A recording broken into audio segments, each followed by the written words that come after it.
আসসালামু আলাইকুম, সবাই কেমন আছেন? আমি চলে এসেছি ইসরাত আমিন চ্যানেল থেকে ইসরাত। তো সবার জন্য আজকে একটা আনকমন রেসিপি নিয়ে এসেছি। প্রথমে আমি দিয়ে দিলাম তেলের মধ্যে পেঁয়াজ, তারপরে হচ্ছে শুটকি দিয়ে দিলাম, লইটা শুটকি, কাঁচামরিচ, আদা রসুন দিয়ে আমি একটু ভাজা ভাজা করে নিলাম। তারপরে হলুদ মরিচ দিয়ে একটু ভেজে নিলাম। এখন আমি এটাকে একটু কষাই নিব তেলের মধ্যে। তারপর আমি এটাকে চ্যাপা শুটকি দিয়ে দিলাম, পাঁচপাতা চ্যাপাটা দিবেন অবশ্যই। তারপরে আমি এটাকে একটু কষাই নিব। এখন আমি এটার মধ্যে একটু ভাজা ভাজা করে পানি দিয়ে কষায়া ভালো করে, পরে আমি এখন এখানে ডাল দিয়ে দিব।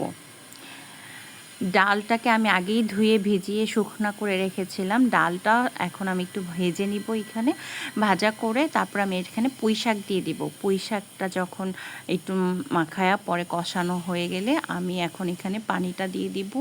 পানিটা দিয়ে দিলেই হয়ে যাবে। পুঁই শাক যখন একটু মাখো মাখো হয়ে আসবে তখন এটাকে আমি নামায় ফেলবো।